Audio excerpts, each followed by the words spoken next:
Hey everybody, welcome to another episode of the Sports in the Mitten podcast, powered by Mr. Spots in Ann Arbor. I'm your host, Adam Biggers, Michigan and Michigan State beat writer for FanRag Sports, fanragsports.com. It is 10 o'clock Wednesday evening, or Tuesday evening rather, sorry. Getting ahead of myself here. We had availability tonight with some players, so I'll talk about that. Michigan State playing Saturday. Obviously, a pretty big game. Got to pick some guys' brains a little bit more, see what they really think about this rivalry, and I'll tell you guys, it is a mixture. There are some truths to the one game at a time and not treat every opponent the same, but there's also that rivalry layer. So we got into that a little bit with players tonight, and talk about the quarterback situation. And to let you guys know that I do have the interviews posted on my YouTube channel, so please like and subscribe, share. There's Chase Winovich, Zach Gentry, Mike Onwenu, and I know I'm forgetting somebody else. Who else did we talk to? Gentry, Winovich, Onwenu, and I don't know. You guys will find out. It's been a long day. Anyway, so Eric's in here. Let's go at him. Game day's around the corner. It is. Wes Weber. Okay, Red Sox. That's the hat tonight. Yep, Boston Red Sox. Jeremy Turner says, "What's up, Adam?" Hey, Jeremy. Thanks for watching. Chase is such a good interview, says Adam J. Perlacki. Yes, let's start with that. I don't know where to start with Chase Winovich's interview. First of all, he draws a lot of inspiration from Conor McGregor. So he said that he wants to be boys with Conor McGregor. Chase also took ballet during the off season. He likes raisin toast from a local place right up the street from campus facilities. Let me see what else. He didn't mind the breadcrumbs that used to be left for him, or the crumbs thrown his way. But today, now he just sees big loaves of bread and he's taking huge bites. Pretty much is what he's saying. So I asked Chase a lot about, just his thoughts as far as, his spot now. I mean, he is a player who is the past few weeks being talked about nationally. So the defensive line obviously was something that we were already talking about heading into the season, and Mo Hurst and Rashawn Gary were getting the lion's share of the attention, and it seems like Chase Winovich was kind of just an afterthought at times. And now Chase Winovich is, they're still mentioning Mo, they're still mentioning Rashawn, but they're also mentioning Chase Winovich, and he's earned this. So in that interview, we talk a lot. He had a lot of fun with us tonight. I told him he looked like he was dressed like a trucker, and I don't think he liked that too much. And he did point out he was wearing like a nice designer shirt and everything. He's bringing back the '90s, like the polo bubble vest. I'm wondering if they're gonna wear bubble coats during the winter. If you're my age, you guys remember those. So, but yeah, Chase had a lot of fun with us tonight, and really opened up. I thought you could tell that he's a guy who really is excited, I guess, for a lack of a better term. So, Eric wants to know, what are your impressions of Rashawn Gary's season so far? Rashawn's had a very good season so far. Adam J. Perlacki says he earned it. You can't keep Chase off the tape. He just keeps making plays, and exactly. And Chase Winovich, I think, is one of those kind of guys who knew that he could do it, and now that he's doing it, he doesn't mind saying. And I'm not saying that he's like, I told you so, but I mean, his play saying that. But at the same time, with him, the way that he's talking to us is, hey, I knew that I could do this. I'm happy that I'm doing this, and that's the impression that I get. I mean, and of course, right now you'd have a little bit of room to pat yourself on the back right now if you're Chase Winovich, because again, like I said, I mean, he entered the season kind of as an afterthought. Oh, well, Chase Winovich is also on this defensive line that has Maurice Hurst and Rashawn Gary, and even Brian Monet was getting a little bit more mention. So, is this Chase's last year? Chase is a junior. I'll look up his bio for you guys too, because I want to read off all the snaps that he's played. Because remember, he came in as a linebacker, and he was moved to tight end, then to defensive end.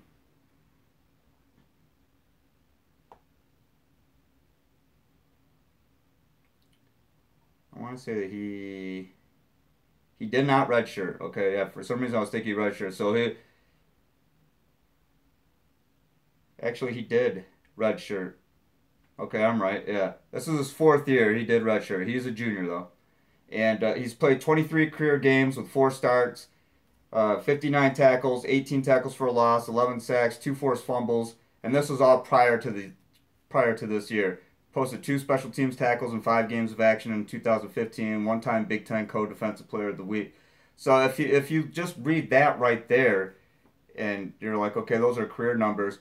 Look what Chase has done so far this season. I mean, he's essentially having, uh, not a career year, not only his best year, but I mean, he's equaling like basically everything that he's done. I mean, I'm not.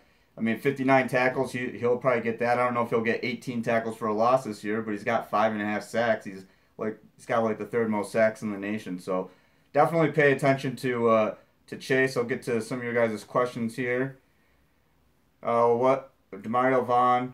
Yeah, Hanak Masiker. He's a redshirt junior. Yes, he is. Hanak. Yeah, for some reason I was thinking that he redshirted and then he didn't. But yes, Chase did redshirt. Okay, these comments are going fast, guys, and I am gonna keep it short.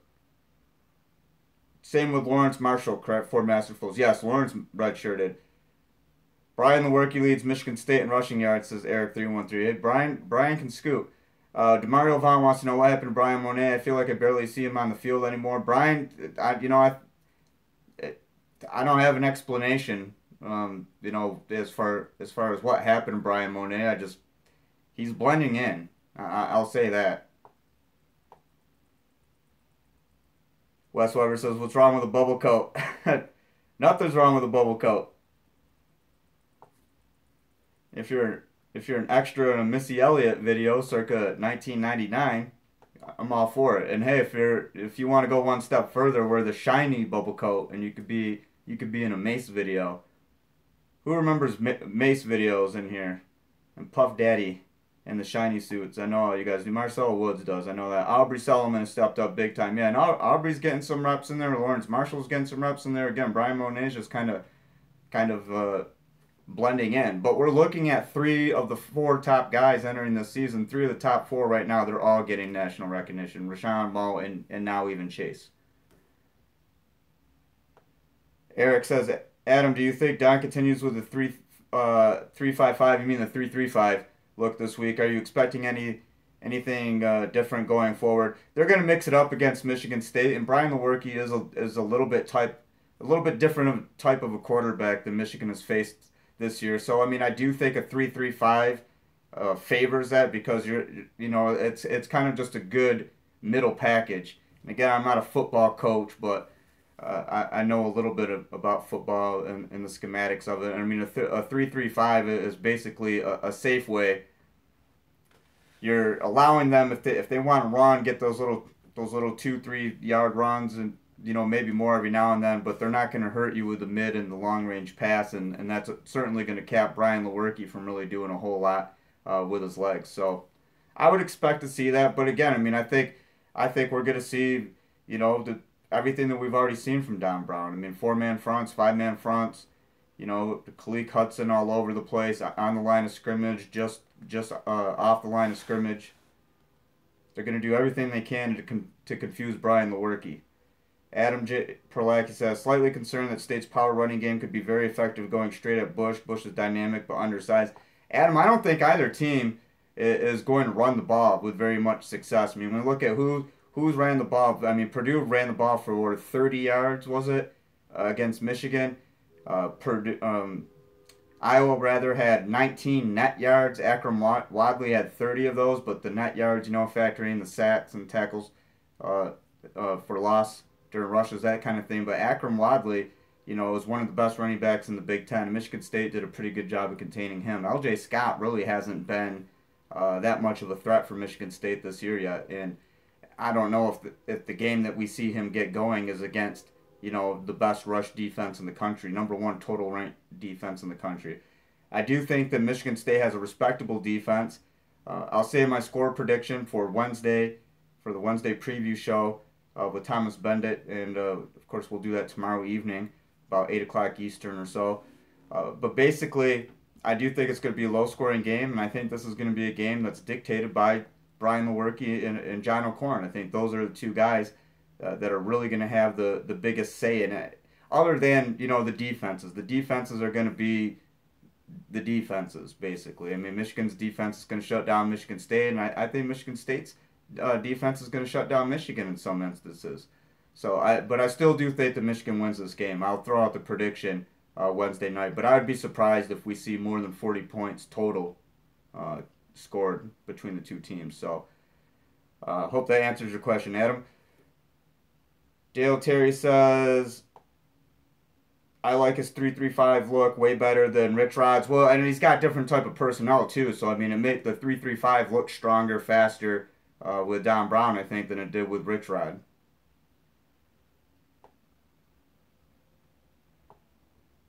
Monet is a victim of defensive philosophy, and I mean, and Brian and says for Masterfuls, and Brian Monet's played decent this year. There's nothing where I could point to Brian Monet and say, okay, now he's a liability. It's just that Chase, Rashawn, and Mo were playing so well. And I remember it was Ty Isaac. I'm sorry. So as far as the video interviews, it slipped my mind for a second. So Mike Onwayne, you guys on my YouTube channel again, please like, subscribe, and share. There's Mike Onwayne, there's Ty Isaac, there's Zach Gentry, and there's Chase Winovich. Tyree Kinnell was available for a quick second, but I stuck over with Zach Gentry, I believe. I try to, if I can, I'll get to everybody, but sometimes, I'll just stick with, because they'll roll out guys intermittently. So, while you're talking to one, you either have the choice of keep talking to this guy, or you can go over to the other scrum. So sometimes I'll just stick where I'm at. And Zach Gentry was a really good interview too. I asked him, and I said, hey, it's not a knock on you. You're in a really prominent role right now within the offense. I didn't see this. I didn't see you being in this position. I'm not sure a lot of other people saw him in this position. And he kind of smiled and he said, he worked really hard. And, of course, that's the answer. That's how you get anywhere, to work really hard. So I think with John O'Corn, tight ends, that's going to be kind of a factor too. And if I look at, head-to-head matchup-wise, who do I like? Brian Lewerke and Matt Sokol of Michigan State? Or do I like John O'Corn and Zach Gentry and Sean McCune? And I mean, I'll take O'Corn, Gentry, and McCune all day. Eric 313 says, I think Brandon Watson would be a great matchup against Felton Davis this week. Very physical at pressman. And I imagine it's going to be Levert on Felton. And Brian Lewerke and Felton Davis, that's going to be a pretty lethal combination. They hooked up 4 times for 67 yards and a touchdown during Michigan State's first drive. It was the first drive of the game against Iowa. 17-10 to win. And I think you guys, I know there's some people are, well, Iowa's not that good, and I think Iowa's good enough to almost beat Penn State. Penn State's pretty good. I think that this is going to be a close game. This is not going to be a blowout. Last year, I thought it would be a blowout. Michigan was favored by, 21 and a half, 22, something like that. I think now this year, I think the line, anybody have an update? I think it's somewhere around 10 and a half, and I don't think that'll even be that. I mean, my prediction's probably not going to change much from now to Wednesday, so I'll say, I mean, I'm seeing, like a 17-13 game. Something 17-14, something in that range. Wes Weber says, Biggers podcast watchers are well informed and proud to wear bubble coats. For Masterfuls, I'm getting to some of these other comments, guys. They have used a lot of 3-4 stuff and used more so of a pass rushing defensive tackle as opposed to run stuffers. For Masterful says in reference to Michigan's defense. Hennick Missiker says Monet is going to play a lot against MSU. They have a more traditional offense. Wes Weber says they're going 3 down linemen a lot this year. For Masterful says, I feel good when Furbush is out there. He is our unsung hero on the defense. 2 fumble recoveries. Yeah, Noah's had a huge year too. And I mean, and everybody, you talk about Devin Bush, you talk about Mike McCray, and even Devin Gill, who's Mike McCray's backup. Josh Uche's played well at linebacker. You got to credit Noah Furbush. Noah's not, and again, he's in a group of linebackers that get some attention, and have some name recognition. Devin Bush is being recognized as one of the best linebackers in the country. Mike McCray is one of the best linebackers in the Big Ten. He was all Big Ten last year. So, I mean, he's playing. Noah's playing along some guys that have name recognition, and okay, well, you're Noah Furbush. There's nothing super flashy about you, but he has been around the ball at the right time this year. He's made a ton of plays, and he is valuable to this defense. This defense got Michigan's defense. I remember Jim Harbaugh saying a couple weeks ago, or maybe it was about 3 weeks ago, that it was on the verge of being special, and I think that it is. They're going to show that against Michigan State. I'd be surprised if Michigan State scores 2 touchdowns. That's why I said, I like 17-14. That sounds good. But 17-13 and a touchdown and 2 field goals, that sounds a little more realistic. Cameron Clark, who's going to win the World Series? That's a good question. That's a good question, Cameron. I don't know. I've liked the Dodgers for some reason. Chris Hawks in here. Marcel Woods says, I believe Michigan has 100 plus rushing yards. We win, case closed. And I'll flip that just in general, Marcel. I think if there's a team that rushes for 100 yards, I wouldn't be surprised if that team won. If Michigan State rushes for 100 yards, I don't see that happening. I think run yards are going to be at an ultimate premium.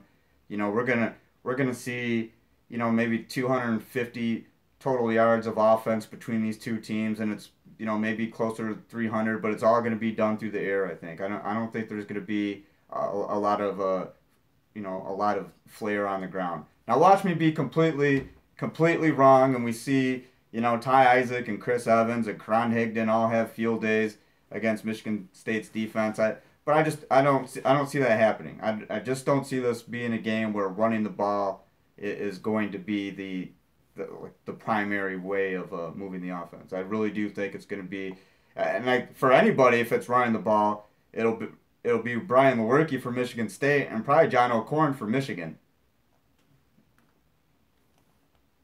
Chris Hawk says 31-24 Michigan. Wes Weber wants to know, Adam, why are you so confident Michigan wins this game? I think that personnel-wise, athlete to athlete, Michigan just has a better team. I mean, to put it simply, Wes, I think that everywhere across the board that Michigan, and I was very confident with this in the preseason too, and this was when Will Spate was the quarterback, and I mean, my feelings don't really change with John O'Korn. You have, like I said, you have a number 1 ranked defense. Michigan has a lockdown defense. When you have that type of defense, you're going to win more times than not. I don't think that Michigan State's offense is equipped to really exploit Michigan's defense. So, and I think in order to beat Michigan's defense at its own game, yeah, the simple term would be, okay, well, you got to score points, you got to move the ball. But really, you have to outthink Michigan's defense. That's what it boils down to. And I'm not saying that Michigan State's offense isn't smart. I'm not saying that Dave Warner isn't, a capable play caller. I'm not saying that Mark D'Antonio doesn't have a good game plan against Michigan. I just don't think when it comes to athlete, and then the Michigan State's offense ability to outsmart Michigan's defense, I just don't see that happening. So, like I said, I don't think it's going to be a blowout. I do think it's a close game, but I do think that Michigan wins this game. Cameron Clark says 27-13 Michigan. Demario Vaughn says, I think both offense will struggle early in this game. I do too. I would not see that. Ora82 says, Adam, we're averaging like 28 points per game this season. I know that. But again, this is Michigan State. It's a rivalry game. It's not. Michigan was averaging 40 points per game last year and scored 32 and didn't get that last touchdown. Jabril got that last. Well, that was a 2-point score actually on 2-point conversion. But Michigan got some points late. Yeah, I mean it is an offense that can score some points, but when it comes down to it, Michigan's offense is facing a pretty good Michigan State defense. I mean, this isn't. Statistically, it's number 5 in the nation right now. Number 1, Michigan State's number 5. And I know that the opponents and number of games factor into it, but both teams have played 4 games. Michigan State's played 2 MAC teams. One was pretty decent in Western Michigan. Notre Dame put up a little bit of stats against the Spartans, but Michigan State still won the statistical battle with Notre Dame just about everywhere except for in the scoring column. So, like I said, I do think it's going to be a low-scoring game. averaging, I think they're averaging closer to 33 points per game actually. But whatever the offense is averaging, you throw that aside, and I mean, it's basically I think it's a race. It's a race to 2 touchdowns and a field goal Saturday. Whatever team gets 2 touchdowns and a field goal, I think is going to be the winner. And I think I see Michigan being the team with 2 touchdowns and a field goal, and I see Michigan State a touchdown and 2 field goals. Wes Weber, 40-39, Michigan in 3 overtimes. Now, if that happens, I will say this. I'm not going to get home till probably 3:30 in the morning. There will be no post-game podcast, and I guarantee anything that I'm writing for the next day is not coming until at least 1 o'clock the next day. I'm just putting that out there. As much as I love bonus football, I do hope this thing is over in regulation. Jimmy G says, thoughts on O'Korn to DPJ downfield connection? That's, I was looking for Wilton and DPJ to be that because I think Wilton is more of a guy who could sling it downfield. I think John O'Korn, while DPJ will still be a valuable part of the offense, I think John O'Korn and the tight ends are going to be the big connections. I think that we're going to see a lot of that. And Zach Gentry, I mean, yeah, he lines up as a tight end, but he's pretty athletic and he's 6'7", so I mean, use him tight end. Think of him as a really athletic tight end. Or think of him as a tight end minded wide receiver. I mean Zach. Think of him as a guy who can just catch the ball. And I think that Zach Gentry and John O'Korn are going to be a huge connection down the road. And I think Sean McCune as well. So and we'll see what happens with Nick Eubanks. Nick's made some catches this year, and we'll see if Ty Wheatley, he's banged up a little bit of hand. We'll see how much he contributes. But I'm guessing. I'm trying to see the future a little bit, but I'm guessing that it's going to be John O'Korn and tight ends a lot more than probably John O'Korn and Donovan Peoples-Jones. I could be wrong, but that's just what I'm thinking. I think tight ends kind of mesh well with the way that John plays, and I think that we're going to see John. He's not going to be a guy who's just always standing in the pocket. I think John actually likes to get out of the pocket. I'm not so sure, how the coaches feel about that, but I think that John is a guy who likes to get out of the pocket and create. Sean Holst is in the room. He says, "What's up, Adam?" Get into some of these other comments. Haiti Live Radio says, "Do you think MSU defense is the best Michigan will face thus far?" Statistically, yeah, it is. For Masterful says, "My prediction is 26-13 Michigan, a few field goals late to seal the game. I'll tweet it to you so you can save it." All right. Yeah, and guys, like I said, this is a home game, so I want to thank Tim and Keith at Mr. Spots in Ann Arbor, 808 State Street.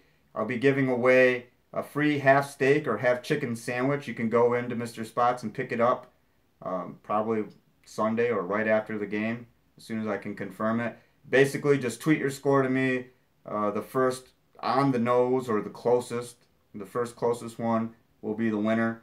I'll let you know by Twitter, and basically just take in your phone, show them the tweet. I'll notify them, and you'll get your free half sandwich. So, for Masterfuls has to go. Thanks for joining. Guys, I'll be going here pretty soon, too. We're going on 23 minutes, so a couple more minutes. I'll try to get a couple more questions in here. Julio Duntamero wants to know, or is it Juliano Duntamero, or is it Duntamaro? Let me know if I'm saying that right, Juliano. Which receiver or tight end will make the difference for Michigan in this game? I think it's Sean McCune and Zach Gentry. I think those are the difference makers on offense. Other than John O'Korn. But guys who are going to be catching the ball, I think Zach Gentry, Sean McCune. Wes Weber says, "Garrett Morris, don't underestimate the nation's best holder." Craig Ashcraft says, "Hi, Adam. I have confidence in O'Korn. He passed for over 3,000 yards before he came." He did. But, I mean, that was, in 2013.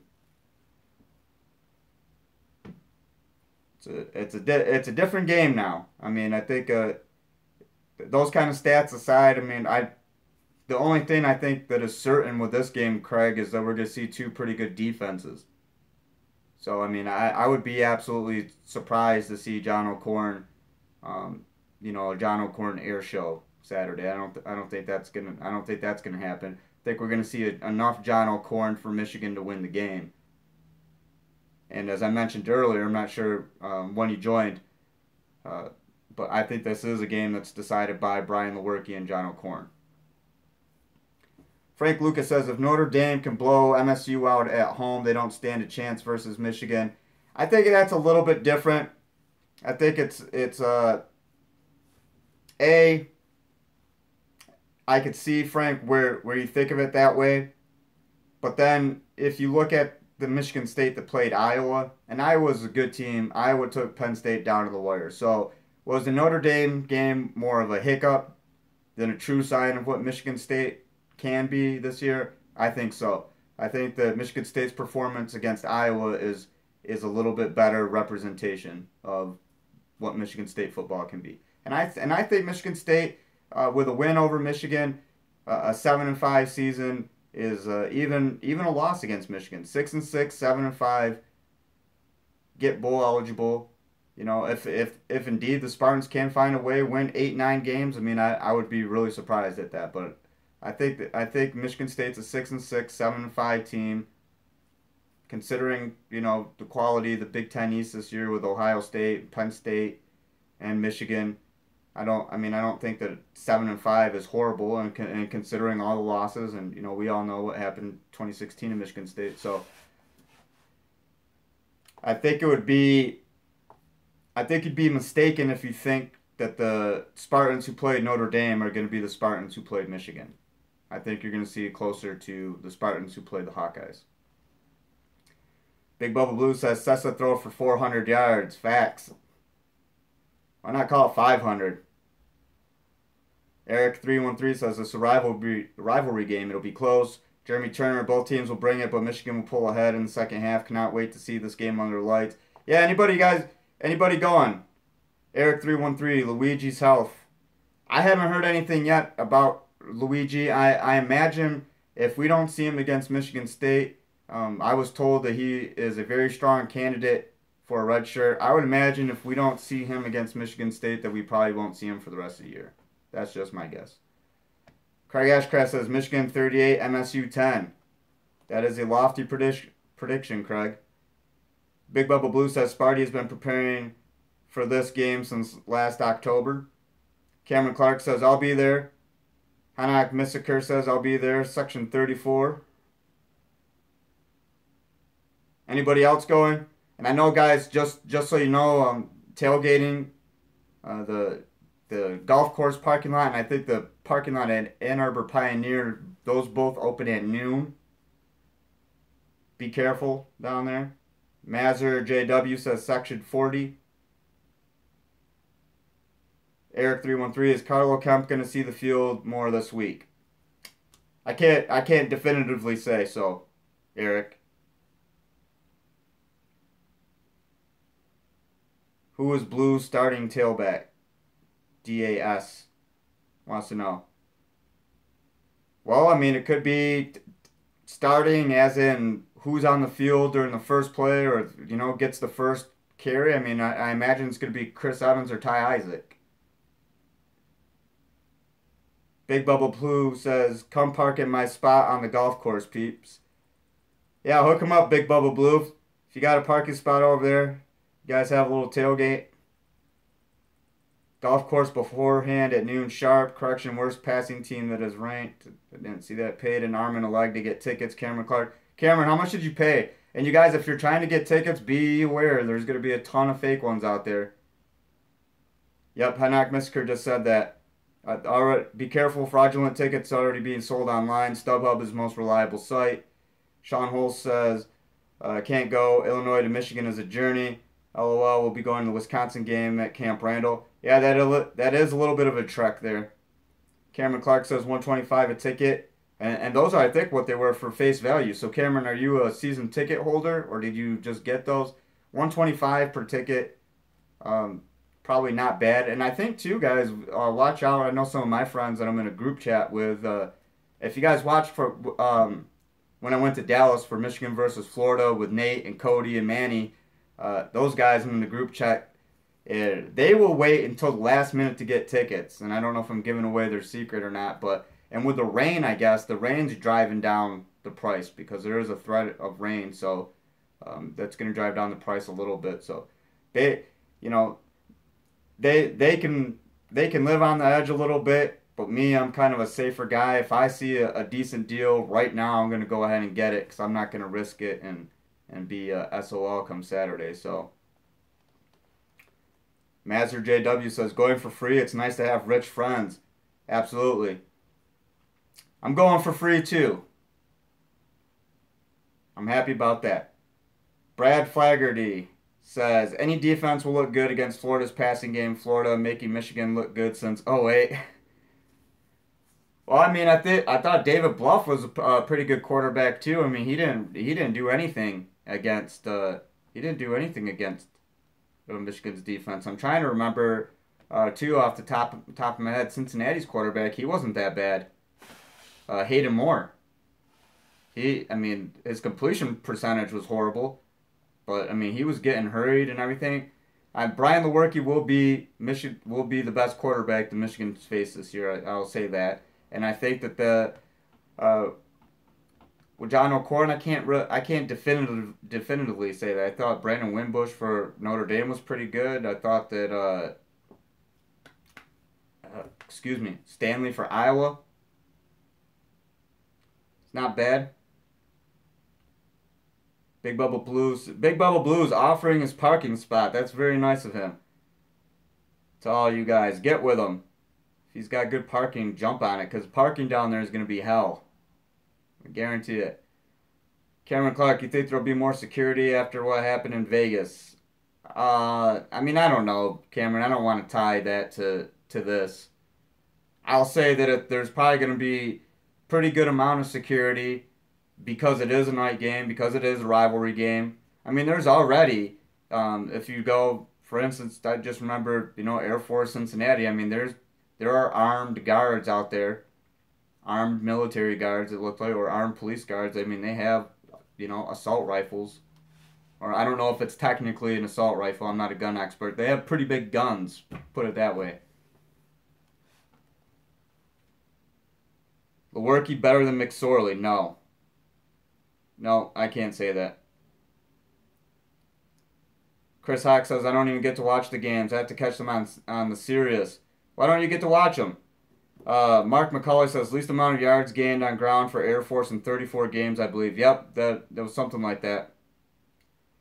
Marcel Woods says, if Michigan wins this game, they will win in Happy Valley. Cameron Clark says, I saw one during Air Force game, a cop with a rifle. Yep, and I've been noticing that for the past couple years now. Eric313, do you think Pep Hamilton is still holding back on the play calling? And if he is, then we're going to see the whole kit and caboodle, I think, come Saturday. I mean, it's Big Ten season, and this will be their second Big Ten game. I don't know how long and how much they're going to hold off. But, I mean, if there's any secrets, anything that we have yet to see, I think we do see it against Michigan State, and same goes for Michigan State. Chris Hawk, I'm an OTR truck driver. On the road? What does OTR mean? On the road? My grandpa was a truck driver. Well, listen to the game then. Are you listening to the podcast as you drive then, Chris? I'm not going to tell you about the semi driver today coming home that completely did not see me. Really glad I have good brakes. Brad Flaherty, what do I think about MSU? Over the road. Is what Chris Hike means. Well, what do you mean specifically, Brad? Mark McCauley, bigger test this year, night game at Happy Valley or night game in Madison? I think it's the Penn State game. I think that's the biggest test for Michigan this year. I think that'll be it. Marcel Woods says, until we play Penn State, I'm going to say that every podcast. Brad Flaherty, MSU 7 receivers. What do I think about them? I like Felton Davis. I think Cam Chambers is going to be a pretty good receiver. I think Hunter Rison's going to be a pretty good receiver. Darrell Stewart is very athletic. I mean, right there, 4 guys. I think that Michigan State have the potential. I really like Fountain Davis. I think that Fountain. I've been saying this for a little while now. I think that Fountain athletically is a guy who gets overlooked, and I think that he proved that against Iowa. Cody White as well, says Brad Flaherty. Yes, Cody White, get in there. The Monster says, "Go Green." Oh my God, there's a Michigan State fan who watches this show. Welcome to the show, The Monster. Thanks for joining. If this is your first time, I cover Michigan and Michigan State. 99.9% of the content on here is Michigan related because 99.9% of the viewers are Michigan fans. But with this being Michigan and Michigan State week, and then of course with basketball season, it'll probably be a lot more Michigan State basketball, truthfully.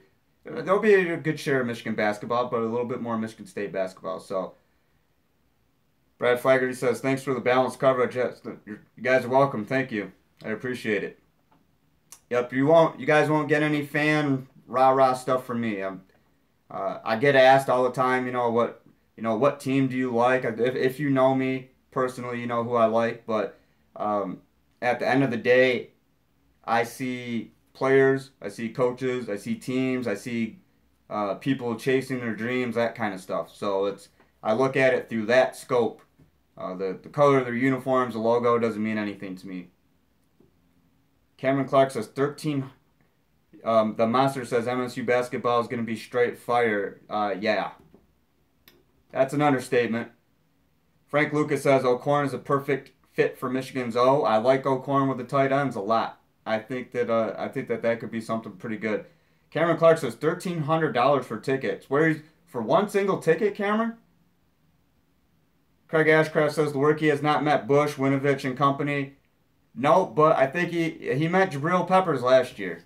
If you guys remember that, and got his leg broken. So I think Brian Lewerke is going to definitely be on the lookout. And at the same time, I mean, John O'Korn hasn't met a guy like Chris Fry yet. Joe Bacci. Those guys can get in the backfield, and they can hit too. So it's not like Michigan's just lining up against some nobodies. Michigan State has some talent as well. First row on the 50, just saw them on StubHub for $1,300. Wow. Well, if someone wants to spring for $1,300, I'll give them my credential, and they can just go watch in the press box. How's that? You can PayPal the money to me. It's all good, completely on the up and up. Mark McCauley says MSU over under 250 yards against Michigan. Ooh. Yeah, because I mean, I was saying that's about 250 to 300 total yards. I'm gonna say under in like 249. That's right about where I expect, Mark. Jeez, 1,300 a piece. That is just ridiculous. First row in the big house is too low on field level to see the game well.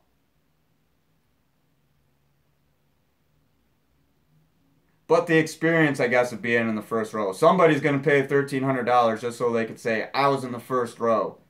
What I can do, and I did this during the Orange Bowls during the final 5 minutes of the fourth quarter, because I'm not a photographer, so I don't have a photo credential. But you could go down there on the field. So I was down there. I was on the sideline, like when Chris Evans scored the touchdown, when Josh Metellus took back that 2-point conversion. So I might go down on the field. Field level's cool, but I mean, I've talked to my photographer Andy Shippey and my videographer Jared Jansen, and they even said being on the field level. So I guess I can imagine it's probably the same for a lot of people in the first few rows. You can't really see what's going on, and I mean, press box level is pretty. You can see everything. It's pretty good view. Pretty good view. Wes Weber says over 250 yards. Let's go into triple overtime. Remember? I hope not, man. I mean, I don't know. The fan in me wouldn't mind seeing like a great rivalry game go triple overtime, but then then I'm thinking, okay, I got to drive back to Flint. I have to write this game. A triple overtime game. It starts at 7:30. I mean, we're thinking. I'm thinking this game's not going to be over until midnight, 12:30. Probably around midnight, I'm assuming. I bet press conference, if it's regulation, press conferences and stuff, I mean, we're not going to get out of there, I bet, until probably a little bit after 1. Then you have to wait for the traffic to die down, and, do I stay there and write? I might do on-site because I bet there's probably going to be a lot of traffic. I might do an on-site reaction or something like that, live stream from the field. So you guys definitely tune in for that. Cameron Clark says, I've sat in front of the end zone and it sucked. Yeah, I can imagine because, I mean, you're not really seeing a whole lot the entire time. Cameron Clark says, maybe grab a hotel. I don't know. I don't know if I could get my company. They put me up pretty, they put me up in nice places when I go on the road. But I think I did actually stay. I'm trying to remember what game it was last year. I actually did grab a hotel last year in Ann Arbor. Jeez, what was the game? Because I think there was something going on a Friday down there, and then I just stayed because there was a noon game the next Saturday. So, and speaking of something else going on, guys, tomorrow John Beeline, Michigan Wolverines basketball coach, will talk to the media at approximately 3 p.m. And tomorrow afternoon we'll get coordinators. I imagine we'll probably get Don Brown or Tim Drevno, somebody like that. Maybe running backs coach Jay Harbaugh or offensive line and tight end coach and passing game coordinator Greg Fry, somebody like that. So, all right, guys, we are actually now going on 41 minutes. I've run out of things to talk about because I want to say some things for Wednesday. I want to say some things for Friday and Saturday. Be sure to read all my stuff on FanRag Sports. Follow on Twitter at FanRag_U, at FanRag Sports, and of course at FanRagSports.com. Follow me on Twitter at AdamBiggers81. And again, if you're watching on the YouTube live stream, thank you. Like, subscribe, share, all that stuff. I have player interviews from tonight's availability on there. If you want to listen to the audio-only version, I'm on iTunes, Google Play, and the Blog Talk, FanRag Sports Blog Talk radio channel. So follow the podcast at Mitten Sports MI. Search on Facebook, Sports in the Mitten. And again, follow me on Twitter at AdamBiggers81. Thanks to everybody for joining for this late episode. I appreciate it. I'll catch you guys next time.